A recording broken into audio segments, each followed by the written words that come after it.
네, 자, 앞선 시간에 이어서 가로 6번에 밀도에 보게 되면 단위에 대한 설명 좀 드렸잖아요. 그래서 교재본에서 정리하고 넘어가겠습니다. 일단 밀도의 정의는 부피분의 질량이라고 하고요. 부피분의 질량. 기호는 로우라는 기호를 씁니다. 절대 단위로 킬로그램 퍼 메타 3승을 쓰고 중력 단위로는 킬로그램 포스 세크 제곱 퍼 메타 4승이라는 단위를 써요. 그래서 물의 밀도는 했을 때 1000kg 퍼 메타 3승을 쓰기도 하지만 102kg 포스 세크 제곱 메타 4승을 쓰기도 한다라는 거죠. 그래서 변화를 이렇게 해봤다라는 얘기고, 이제 이어서 좀 보실 부분이 뭐냐면, 그 밀도는 액체와 기체의 밀도를 좀 구분해서 공부할 필요가 있다라는 겁니다. 그 중에 액체의 밀도를 하게 되면, 액체는 온도와 압력이 변하여도 부피가 변하지 않으므로 밀도가 변하지 않는 비압축성 유체로 보고 있어요. 따라서 물의 밀도는 우리가 1000kg 메타삼석이라고 외우는 이유가 뭐냐면 변화되지 않을 거니까. 그래서 물의 밀도는 무조건 고정으로 이 값을 우리가 암기하면 된다라는 거죠. 그래서 이렇게 외우기도 하고 또는 이렇게 외우기도 합니다. 자, 근데 이때 102kg 포스 세크 제곱퍼 메타삼성을 제가 같은 밀도라고 했잖아요. 그럼 1kg 포스가 9.8N이니까 당연히 곱하기 9.8로 바꾸면 1000N 세크 제곱퍼 메타삼성이 되기도 하겠죠. 억지로 바꿔보면. 그럼 여기서 요 뉴턴 자리에다가 뭘 집어넣어 보게 되면 킬로그램 미터 퍼 세크 제곱을 넣게 되면 얘가 나오는 거라고요. 근데 우리가 뭐 여기서 공부한 게 아니라 요걸 공부한 거니까. 그래서 물의 밀도는 요 값 아니면 요 값으로 보통 많이 이용을 합니다. 근데 여기서 뭐 어차피 뭐 바꿀 수 있으니까 1kg 포스는 9.8 뉴턴이니까 여기에 1000 뉴턴 세크 제곱 퍼 메타 4승이기도 한 거죠. 일단 요거는 이제 그냥 뭐 하는 값이고요. 변하지 않는 값이니까 고정 값으로 외운 수치다 이겁니다. 자, 근데 중요한 건 기체의 밀도예요. 기체는 압축성 유체이므로 온도나 압력 변화에 의해 부피가 변하여서 밀도가 변하는 유체로 보는 거잖아요. 기체는. 따라서 기체 밀도는 기체의 법칙인 아보가드로 법칙과 이상기체 상태 방정식에 따라서 구할 수 있다라고 합니다. 그래서 판서 한번 보고 교재 이어서도록 하겠습니다. 자, 우리가 밀도를 구함에 있어서 자, 액체하고 사실 고체까지 이어서 액고체의 밀도는 우리가 철저히 실험값이에요. 실험값. 실험값이다 보니까 이건 고정값인 거죠. 고정값. 정해진 값입니다. 그래서 측정값인 거예요. 그래서 이건 물질들의 밀도를 하나하나 다 외울 필요가 있는 물값들입니다. 근데 우리가 다 외우면 양이 많으니까. 그 중에 뭐만 외우자고 한 거고요. 물만 외우자고 한 겁니다. 자, 근데 중요한 건 기체의 밀도예요. 기체의 밀도는 어떤 한 기체의 밀도가 얼마다라고 외울 수치가 없다고요. 기체의 밀도는 철저히 그때그때마다로 계산을 한번 해야 되는 계산값이라는 겁니다. 그럼 기체의 밀도를 구하기 위해서는 크게 두 가지 가정 조건으로 풀이를 하는데, 일단 첫 번째가 표준 상태일 때예요. 두 번째로 표준 상태가 아닐 때입니다. 자, 표준 상태일 때라고 하게 되면 요게 1기압, 즉 1atm, 온도가 0도씨 상태를 우리가 표준 상태라고 한다는 것도 한번 체크하셔야 되고, 요걸 STP라고 해요. STP, 스탠다드, 뭐 템퍼런처 프레셔라고 하고, 이 표준 상태일 때 기체의 밀도를 구하는 공식이 있습니다. 공식. 이 공식이 뭐냐면 22.4분의 M이라는 공식을 써요. 22.4분의 M. 공식으로 이렇게 체크하시는 거고요. 표준 상태가 아닐 때라는 얘기는 압력과 온도가 주어질 때라는 얘기입니다. 그럼 그때는 밀도, 기체 밀도 구하는 공식은 RT분의 PM이란 공식으로 풀어요. 그래서 공식 두 가지를 지금 보게 되는 건데, 일단 표준 상태일 때 기체의 밀도라고 하게 되면 무조건 22.4분의 M으로 구하겠다라고 기억하시면 되고, 그럼 결국 중요한 건 여기서 뭐가 중요하다? M만 넣으면 되겠죠, M. M을 넣으면 나올 거니까. 요건 단위가 지금 이제 킬로그램 퍼 메타 3승 구하는 공식이에요. 전부 다. 요걸 구할 겁니다. 그럼 기체의 밀도 중에서 표준 상태 밀도 했을 때는 22.m 하면 되는데, 그럼 CO2 같은 경우에는 여기 뭐 넣자고요? M 자리에다가 CO2의 밀도다. 그러면 44 넣으면 되죠. CO2의 분자량이 얼마니까? 44니까. 그럼 여기서 이제 M이라고 하는 자리에는 뭐가 들어가는 자리라고요? 분자량이 들어가는 자리라고요. 근데 이 분자량은 단위가 뭐냐면 킬로그램 퍼 킬로몰이 들어가는 자리입니다. 킬로그램 퍼 킬로몰. 자, 밑에 22.4가 아보가드로 법칙에서 나오는 값이고요. 얘는 단위가 뭐냐면 미터 삼승 퍼 킬로몰 단위가 들어가는 자리예요. 22.4가. 그래서 아보가드로 법칙에 따라서 표준 상태에서는 모든 기체 1km몰이 얼마의 부피를 갖는다? 22.4m 삼승의 부피를 갖는다. 이게 아보가드로 법칙이거든요. 그럼 만약에 이 1몰이었으면 돼요. 1몰이면 리터 퍼 몰이 되는 거라고요. 22.4 리터 퍼 몰. 그리고 이때 당연히 분자량은 뭐가 되는 것이고 이 단위가 그램 퍼 몰 값이 들어가면 됩니다. 그래서 이산화탄소의 분자량 하면은 뭐다? 44 kg per kmol도 되지만 44 g per 몰도 되는 거잖아요. 그래서 만약 44 g per 몰을 넣겠다고 하게 되면 밑에는 22.4 리터 per 몰이라고요. 그럼 몰이 소거되니까 뭐가 나올 거다? g per 리터 나오죠. 그리고 요걸로 킬로몰로 넣었을 때는 킬로그램 per 메타삼승 값이 나오는 밀도 값이 나오게 되는 문제입니다. 그럼 여기 중요한 건 이제 분자량 값을 넣는 게 중요하고 이 분자량 값을 넣기 위해서 우리가 이제 알아야 될 게 있다고 했죠. 여기 알아야 될 게 뭘 알아야 된다? 원자와 원자량, 분자와 분자량을 알아야 됩니다. 그래서 이걸 공부하기 위해서 우리가 화학 공부가 좀 필요하긴 해요. 그래서 원소 주기율표 공부도 하실 필요가 있는 거고. 그럼 우리가 원자라고 부르는 것들이 보면 뭐 1번 해서 이제 번호가 쫙 있죠. 1, 2, 3, 4, 5, 6 해서 번호가 있고 H, HE 뭐 이렇게 있고요. 왼쪽에 보면은 뭐 있죠? 리베비시에노 해서 나오죠. 뭐 H의 해해 뭐 리베비시 비키니 오픈에 이렇게 막 나오잖아요. 카카나마 알마 이런 좀 나오는데 제가 생각이 나셔도 지금 원소 주기율표가 있어요. 거기 보면은 많은 이제 칼륨도 있고 칼슘도 있고 마그네슘, 나트륨 막 나오잖아요.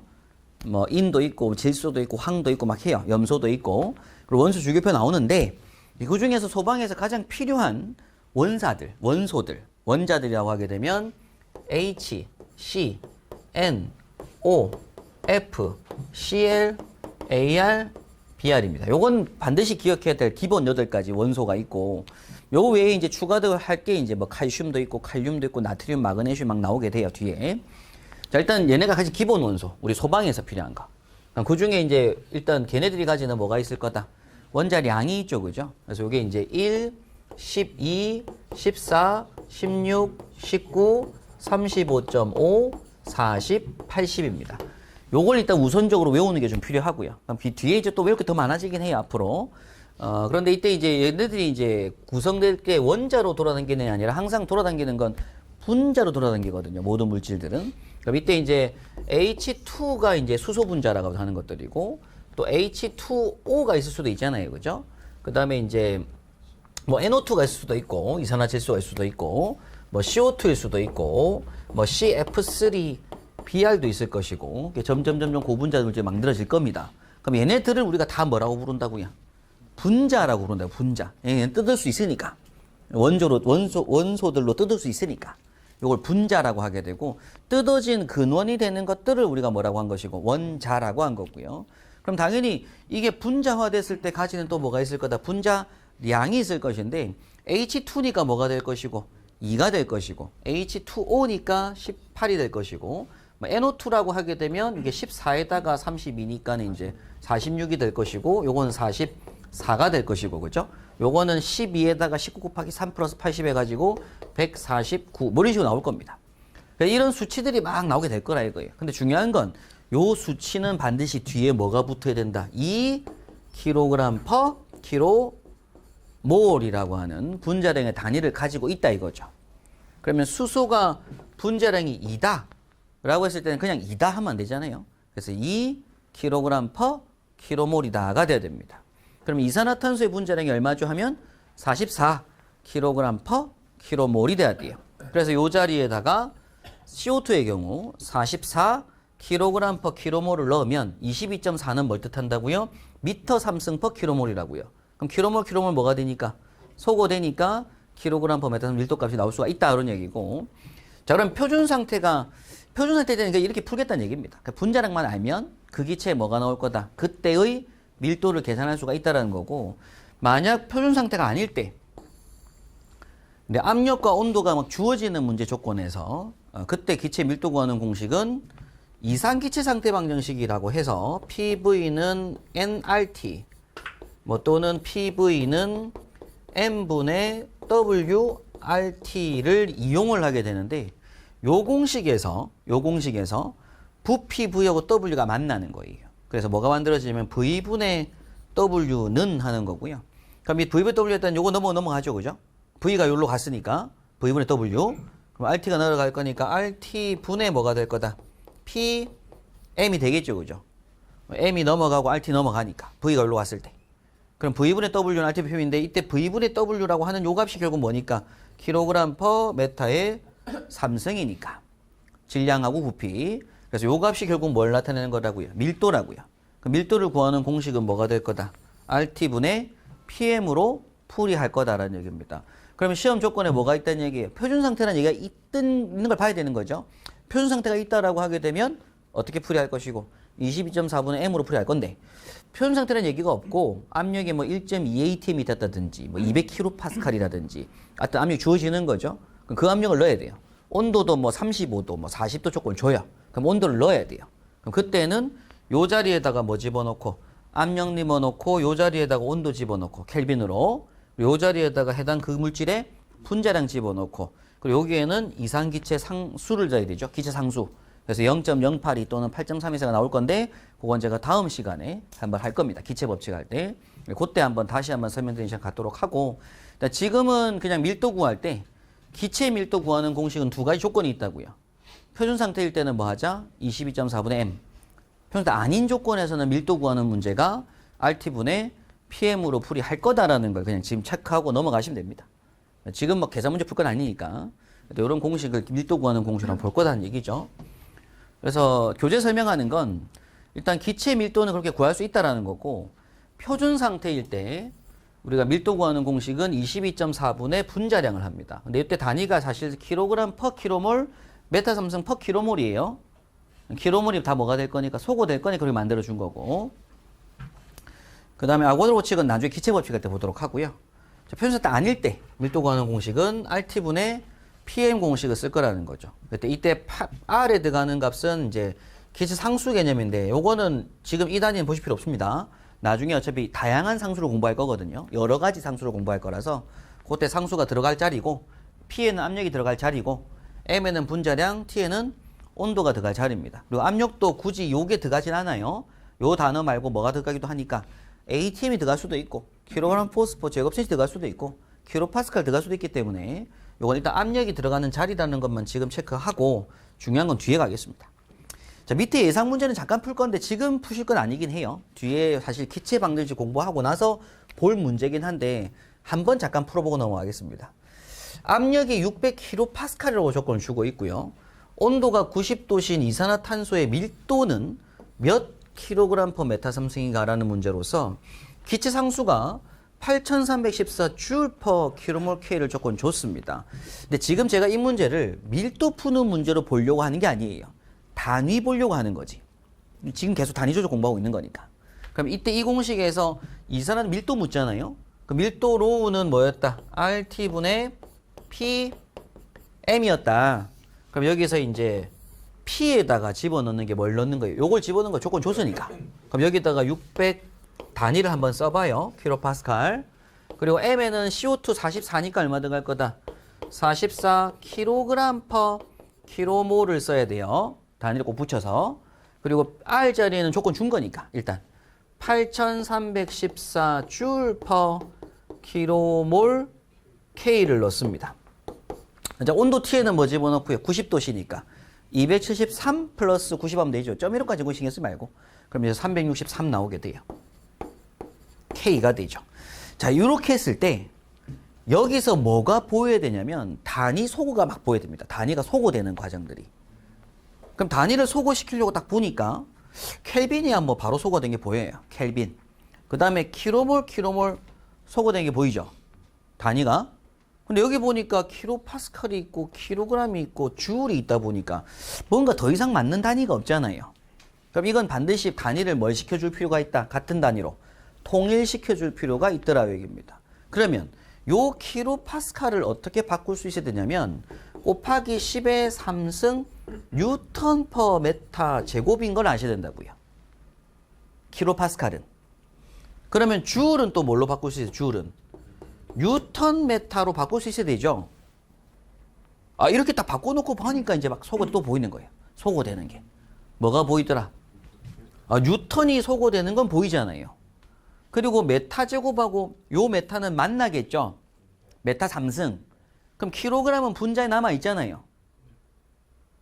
소거시킬 게 없으니까. 그럼 당연히 나오는 게 뭐만 남는다? 아, 킬로그램 메타 3승 안 되더라고. 왜? 우리가 구하는 게 뭘 구한 거니까? 밀도 구한 거니까.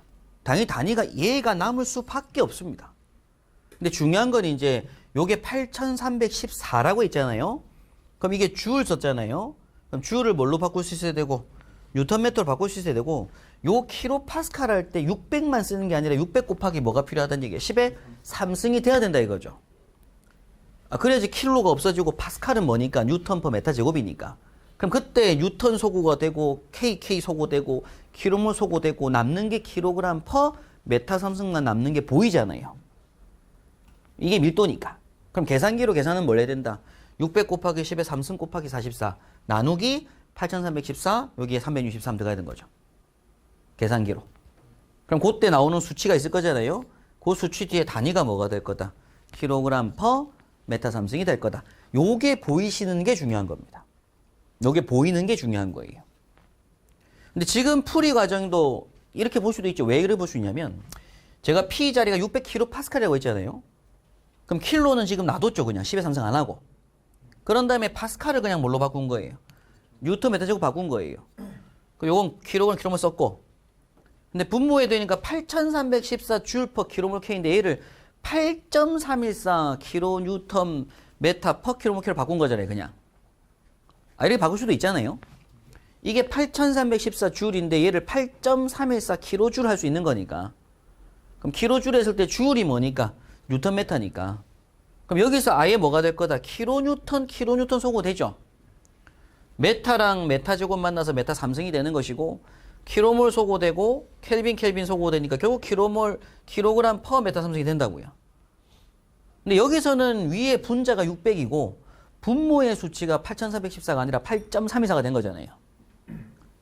근데 제가 여기서 푼 건 뭐였었고 여기다가 600 곱하기 10에 3승하고 요걸 그대로 뭐 한 거다? 8314를 한 거라고요. 어차피 답은 뭐 할 거다? 똑같이 나올 거라는 얘기입니다. 그래서 이렇게도 맞고 저렇게도 맞는 거라서 결국 지금 제가 이 문제를 풀려고 한 건 밀도를 보려고 한 게 아니고 단위를 변환시켜서 단위를 소거시키다 보면 원하는 단위가 뭐 할 수밖에 없다. 나올 수밖에 없다. 그렇게 풀이하는 게 사실은 이런 관련 계산 문제들입니다. 자, 계속 이어서 가로 7번에 보시는 건 이제 비중량이란 용어예요. 비중량. 가로 7번. 먼저 판서 보고 또 수업하도록 하겠습니다. 비중량이라고 합니다. 또 이제 앞으로 문제풀이한 수업 중에 비중량이 뭐죠? 뭐라는 얘기예요? 비중량이 뭐죠? 라고 물어요. 그럼 일단 한글로 비중량은 부피분의 중량을 우리가 비중량이라고 부릅니다. 부피분의 중량. 이걸 비중량이라고 불러요. 부피분의 중량. 우리 앞에서 밀도는 뭐였다고요? 부피분의 질량이었다고요. 근데 비중량은 부피분의 중량을 말하게 되고 많이 쓰는 단위가 가장 기본이 킬로그램 포스 퍼 메타 3승이긴 한데 지금은 이 단위보다 더 많이 쓰는 게 뭘 쓰냐면 뉴턴 퍼 메타 3승을 훨씬 많이 씁니다. 비중량 자리에. 부피는 중량이니까. 중량은 얘기도 하지만 얘기도 하잖아요.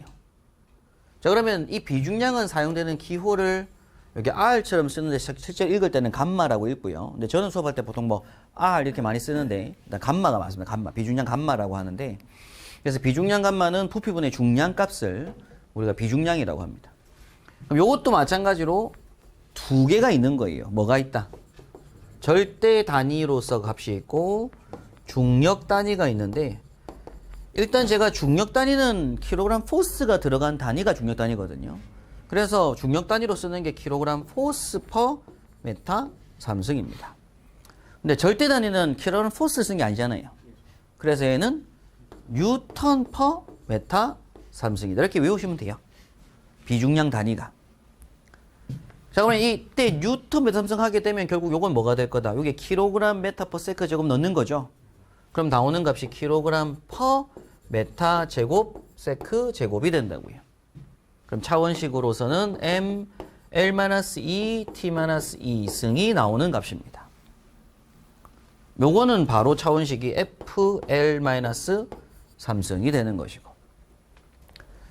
자, 그리고 한 개 더 기억하실 게 뭐냐면 감마는 뭐죠? 라고 물어보면 요건 반드시 로우지라고 해요. 밀도 곱하기 중력과 속도 값인데 왜 그러냐면 여기다 쓸게요. 자, 부피분의 중량을 하게 됐으면 요건 부피분의 중량이 뭐였으니까 앞에서 질량 곱하기 중력과 속도이잖아요. 그럼 따라서 이 자리가 뭐기 때문에 로우기 때문에 로우 곱하기 뭐 하는 거다? G 하는 거다. 그래서 감마는 뭐다? 로우지다. 그래서 감마 자리는 반드시 로우지로 바꿀 수가 있다. 요것도 한번 체크하실 필요가 있습니다. 자, 그럼 여기다가 제가 쓸 게 뭐냐면 물의 비중량이에요. 따라서 물의 비중량. 물의 비중량은 그럼 물의 밀도 곱하기. 물의 밀도가 얼마니까? 1000kg per 메타 삼승은 제가 외우자고 했잖아요. 물의 밀도는 절대 변하지 않는 값이거든요. 밀도는 다 고정 암기값. 거기다 곱하기 9.8m per sec 제곱을 하는 거예요. 중력 가속도를. 그러면 이때 얘는 어디에 작용되는 거냐면 여기에 작용이 되는 거죠. 부피 말고 1000kg에 작용하는 거예요. 그래서 나오는 값이 9,800kg 미터 per sec 제곱 per 미터 삼승이 된 거라고요. 그래서 나오는 값이 뭐가 되는 거다? 9,800 뉴턴 per 메타 삼승이 되는 겁니다. 근데 지금 요 킬로그램에 얘가 작용한 거라고요. 그러면 이게 킬로그램 미터 퍼 세크 제곱 퍼 메타 삼승인 거잖아요. 그래서 요게 뉴턴이니까 결국 9,800 뉴턴 퍼 메타 삼승 값이 나오게 됩니다. 또는 바로 풀었다고 하면 이걸끼리 안 풀고 얘를 바로 풀어요. 그럼 뭐가 되는 거예요? 9,800 킬로그램 퍼 미터 제곱 세크 제곱이 바로 나오잖아요. 근데 우리가 요걸 보더라도 반드시 얘는 뭐다? 킬로그램 미터 퍼 세크 제곱에다가 메타 삼승 나오는 값이라는 게 보여야 된다 이거죠. 우리가 킬로그램 퍼 메타 제곱 세크 제곱 나오면은 뭐하고 비교를 항상 하자고 했어요? 킬로그램 미터 퍼 세크 제곱 비교를 하자고요. 그럼 비교해보면 얘는 메타 삼승 나눈 거잖아요. 그러니까 얘가 뉴턴 퍼 메타 삼승인 거예요. 근데 이걸 바로 볼 수도 있지만 원래 중력장이라는 요거는 반드시 어디에 작용하는 거라서 질량에 작용하는 거라서 1000kg per 메타 뜻은 뭐예요? 물 1m 삼승이 몇 킬로다고요? 1000kg라고요.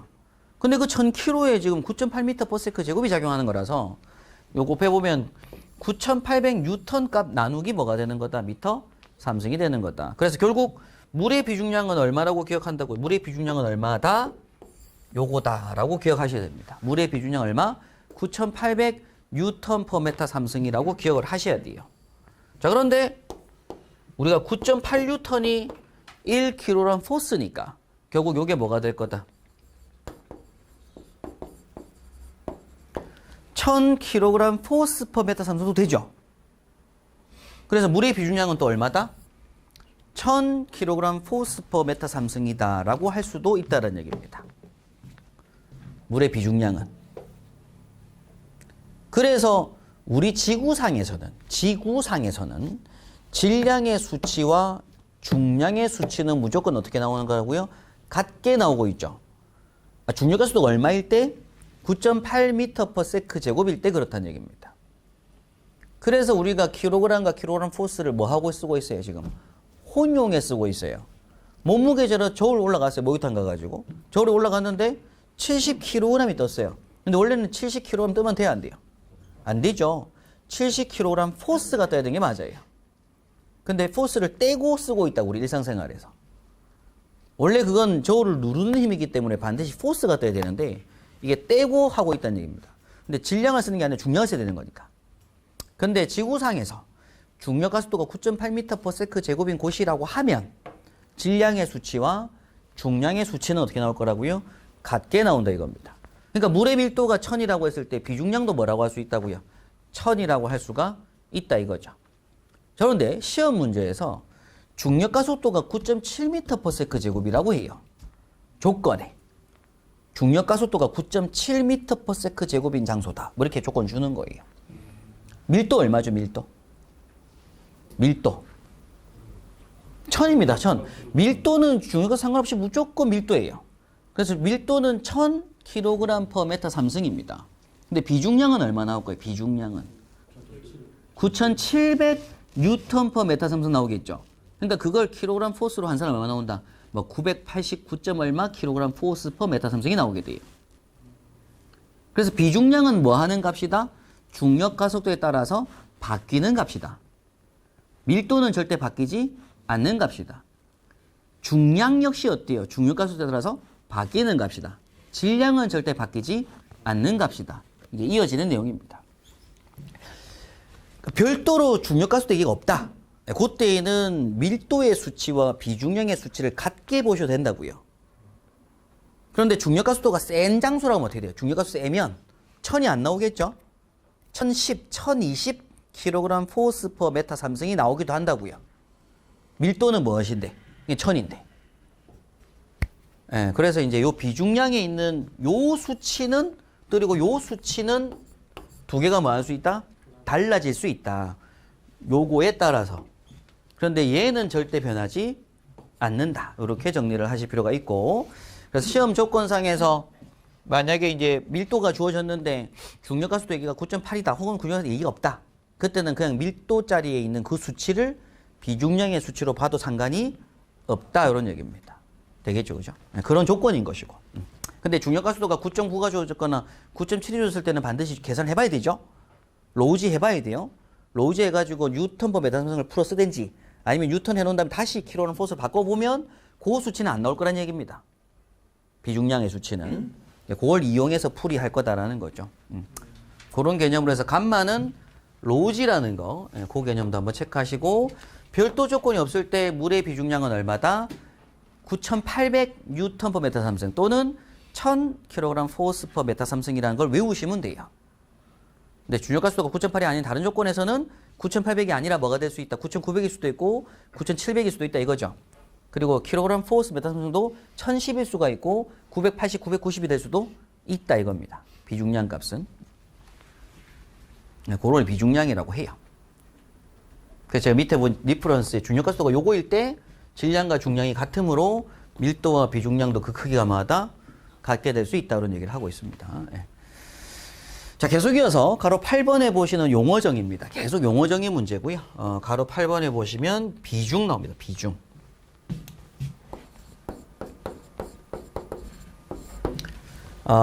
비중이 뭐죠? 라고 물어보면 실제로 이제 무게의 비란 뜻이에요. 한자 뜻은 비중이 무게의 비란 뜻인데 어떤 물질을 두 물질을 비교해 가지고 이 물질이 더 무겁다 이렇게 표현하는 게 비중입니다. 그런데 이때 무게를 비교할 때 이렇게 비교하면 안 되잖아요. 예를 들어서 A라는 물질을 들고 왔는데 이만한 크기예요. 이만한 크기인데 100kg짜리예요. 근데 B라는 물질을 들고 왔는데 요만한 크기인데 90kg인 거예요. 이만한 크기에 100kg짜리가 있고 요만한 크기에 90kg짜리 있는데 A가 B보다 더 무거운 물질이다라고 지금 말할 수가 없다는 얘기입니다. 그래서 더 무겁다라고 비교하는 건 반드시 뭘 해야 된다? 똑같은 부피를 가져야 돼요. 똑같은 부피. 그럼 똑같은 부피 상태에서 더 무거울 때 이 물질이 이 물질보다 더 뭐하다? 무겁다라고 할 수 있는 거죠. 따라서 무게의 비는 비중은 사실상 무게의 비가 아니라 요건 반드시 밀도의 비가 돼야 되고요. 밀도의 비다 보니까 결국 비중량의 비이기도 한 겁니다. 우리 밀도가 뭐였으니까 아까 물의 밀도가 얼마라고 했어요? 1000kg per 메타 삼성이라고 했잖아요. 근데 수온의 밀도가 13600kg per 메타 삼성짜리 물질이거든요.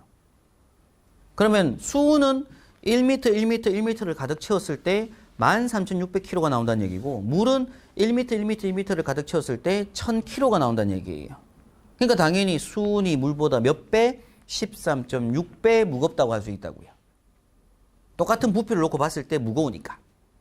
되겠죠? 그걸 비중이라고 합니다. 그럼 여기서 이제 비중을 하려면 반드시 뭐가 필요하더라? 비교 대상이 필요한 거예요. 그래서 비교 대상을 정해야 되는데 일단 비중은 사용되는 기호는 S의 기호를 씁니다. 스몰 s라는 기호를 써요. 그래서 시험 조건에 어떤 물질을 어떤 액주계라든가 어디 채워놓고요. 시험 조건에 요 액체가 가지는 밀도가 얼마다, 비중량이 얼마다라고 조건 주는 경우의 문제도 있지만 보통 일반적으로는 비중이 얼마라는 조건을 대부분 다 줍니다. 그래야지 시험 조건이 짧아지거든요. 비중이 얼마다 이런 조건을 많이 줘요. 그럼 일단 비중은 기호가 S라는 기호를 쓰고요. 자, 요 비중이 크게 그래서 비중은 우리가 단위 공부할 필요는 없어요. 왜? 비중은 무게 비라고 하니까 당연히 얘는 단위가 없는 무슨 수다? 무차 원수라는 걸 기억하셔야 됩니다. 무차 원수. 단위가 없어요. 비중은. 그럼 비중이 뭐라고 할 수 있다? 2다. 비중이 13.6이다. 비중이 0.8이다. 뭐 이런 얘기를 쓰는 것이지 뒤에 단위를 붙이지는 않더라 라는 겁니다. 그럼 이때 비중을 얘기할 때 비교 대상이 있잖아요. 비교 대상. 그렇기 때문에 요거는 어떻게 구분하냐면 액비중. 근데 액비중 말고 요걸 그냥 비중이라고 부르는데 그냥 비중이라는 용어를 쓰는 게 이제 액체하고 고체에서 쓰는 용어의 비중이 있고요. 그 다음 또 다른 비중이 뭐가 있냐면 증기 비중이 있습니다. 이 증기 비중이라는 용어는 기체에서 쓰는 용어예요. 비중 중에서. 근데 사실 조건에서 기체 얘기를 막 해요. 기체 얘기를 막 하고 비중이란 얘기는 당연히 기체 비중을 말하는 거고. 근데 이제 별도의 얘기 없이 그냥 증기 비중 하는 것도 기체 비중을 말합니다. 그리고 그냥 비중되어 있는 건 보통 일반적으로 액고체를 쓰는 용어예요.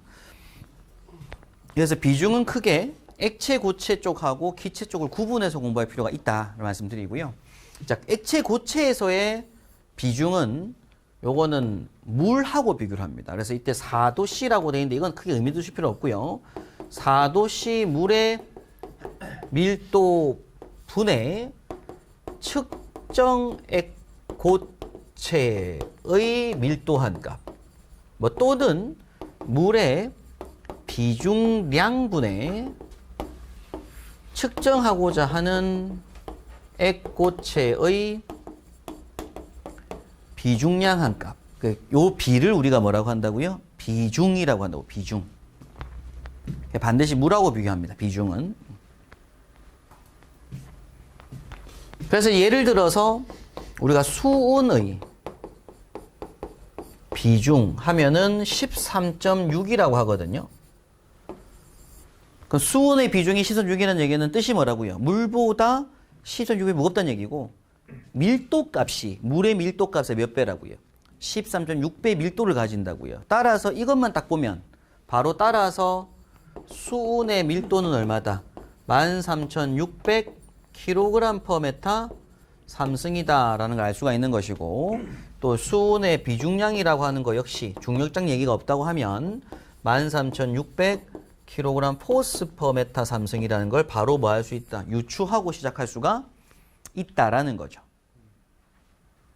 비중이 13.6이니까 물이 얼마고요? 1이니까. 그래서 얘는 밀도가 얼마 나올 거다? 13,600kg/m 삼승. 그리고 비중량이 얼마? 13,600kg/m 삼승 될 거란 얘기죠. 또는 요 값에 이제 같은 값으로 뭐가 돼요? 13.6 곱하기 9,800한 값에 Nm 삼승이기도 하겠죠. 물이 9,800이니까. 거기에 13.6을 곱한 수치에 Nm 삼승이기도 할 거란 얘기입니다. 이게 이제 알 수 있다 이거죠. 이런 개념을. 조건에 뭐만 주어질 거라서 요 수치만 주어질 거라서. 그래서 어떤 액비중이라고 해서 어떤 벤츄리관이 됐든 오리피스관이 됐든 관에서 이제 액체가 있는데 그 액체를 채워넣은 색깔이 있는데 거기다가 0.8인 비중을 가지고 있다 조건을 주는 거예요. 비중이 0.8. 그 얘기는 물보다 0.8배 무겁다는 얘기잖아요. 그럼 그 액체는 밀도가 얼마 나올 거다? 800kg/m 삼승이 나올 거란 얘기입니다. 물보다 0.8배 무거운 거니까. 뭐 물의 비중량이 1000kg 포스 퍼 메타 삼성이니까 비중량은 또 800kg 포스 퍼 메타 삼성일 거라고 유추할 수 있다 이거죠. 비중이 0.8이라고 하면. 예, 그런 식으로 어떤 조건을 줄 때가 있다 이겁니다. 비중이 2인 액체가 있다고 하면 물보다 2배 무거운 액체가 있다 이런 뜻이라고요. 그럼 그때 비중을 줬다는 얘기는 밀도와 비중량을 알 수가 있다라는 거죠. 네, 그런 개념이고. 그럼 이어서 이제 증기 비중 나옵니다. 증기 비중, 기체 비중이라고 하는데, 요 증기 비중은 공기하고 비교를 해야 돼요. 공기. 근데 이 공기가 반드시 표준 상태입니다. 자, 표준 상태에서 증기 비중은 표준 상태에서 공기의 밀도분의 표준 상태에서 측정하고자 하는 측정 기체의 밀도 한 값. 요걸 우리가 증기 비중이라고 하고요. 표준 상태에서 공기의 밀도분의 표준 상태에서 측정하고자 하는 기체의 밀도 한 값. 그래서 결국 밀도분의 밀도잖아요, 그죠?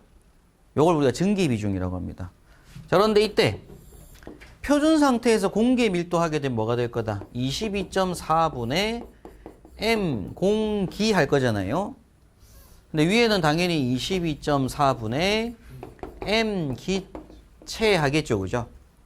그럼 여기 단위 어차피 다 소거될 거고 22.4도 소거되니까 남는 값은 결국 뭐만 남을 거다? m 공기 분의 m 기체만 남을 거다고 얘기합니다. 그럼 이때 우리 공기의 분자량은 일반적으로 얼마니까? 29로 암기하면 돼요. 29.003 얼마 나오거든요, 원래. 29. 그럼 그거 분의 측정하고자 하는 기체의 분자량 한 값을 요걸 우리가 뭐라고 한다고요? 증기 비중이라고 한다고요. 그럼 CO2의 증기 비중 하면은 뭐 하면 되고 29분의 44 하면 될 것이고. 그럼 1.5면 나오게 될 거거든요. 그죠? 1.5 정도. 그러니까 공기도 몇 배 무겁다 이거죠. 네, 그런 식으로 이제 계산해서 나오게 되고. 그러면 이제 따라서 이제 뭐 예를 들면 이런 것도 알 수 있는 거죠. 증기 비중이 2인 기체가 있다. 요렇게 조건 줄 수도 있는 거잖아요. 시험 조건에. 그럼 증기 비중이 2란 얘기는 공기보다 몇 배 무겁다고요? 2배 무겁다고요. 그럼 따라서 이 기체의 분자량은 58짜리다라는 걸 유추할 수도 있다. 이런 얘기입니다. 그러니까 이런 조건들을 주려고 만들어 놓은 게 뭐라고 한다고요? 비중이라고 한다고요.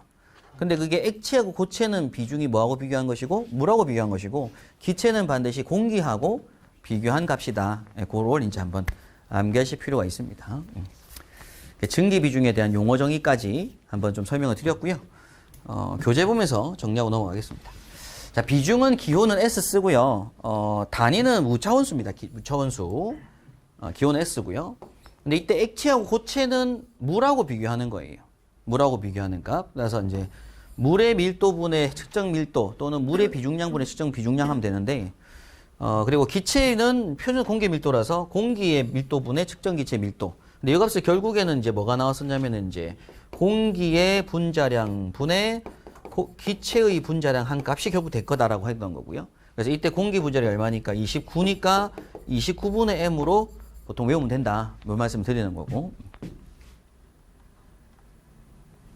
자, 밑에 문제 한번 보겠습니다. 무게가 45,000N이고 최적이 5.3m 삼성인 어떤 유체의 비중은 하는 문제인데 일단 요것만 딱 놓고 보면 뭐가 나온 거예요? 5.3m 삼성 분의 45,000N 하게 되면 이게 뉴턴 퍼 메타 삼성의 어떤 수치가 나오겠죠. 계산기로 45,000 나누기 5.3은 되잖아요. 그 값이 지금 계산해 보니까 8,490.56 이렇게 나온 거예요.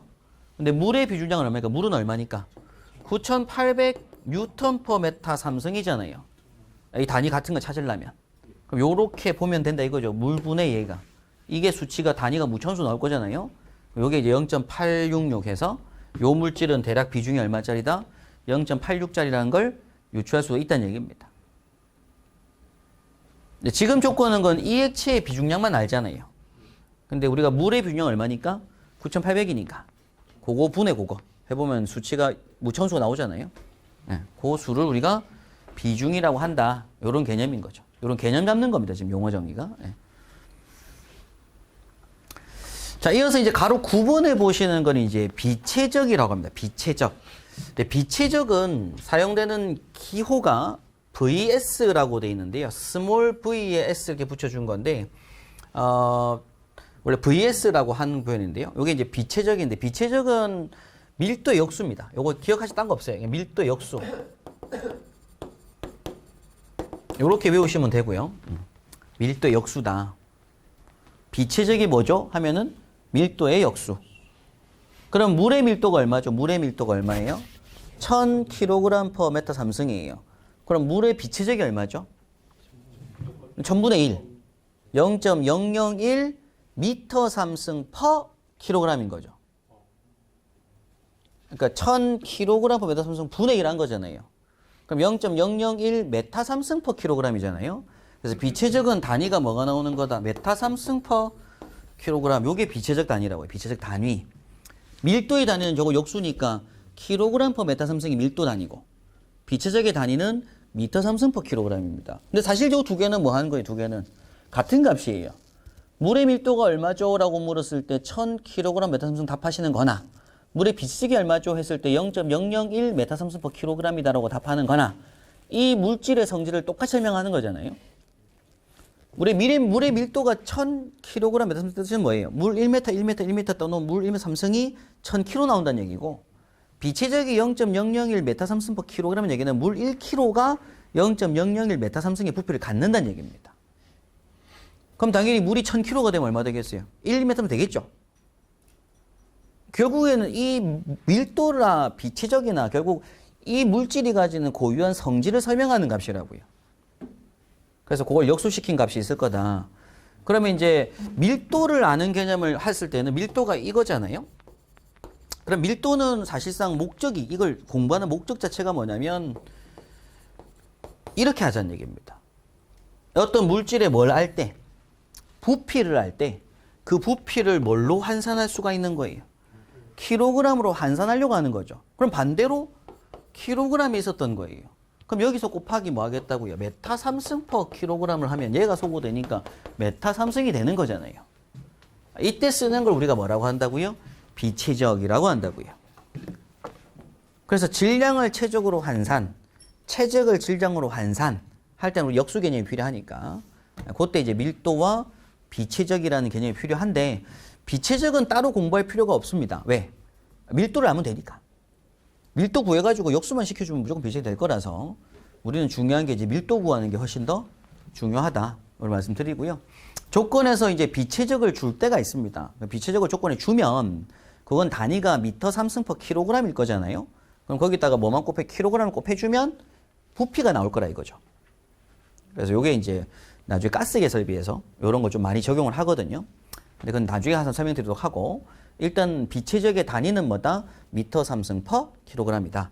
밀도의 역수다. 네, 그 개념만 잡고 계시면 될 것 같습니다. 자, 이렇게 이번 시간 여기까지 해서 교재로 정리하신 부분이 용어 정리를 보신 거고요.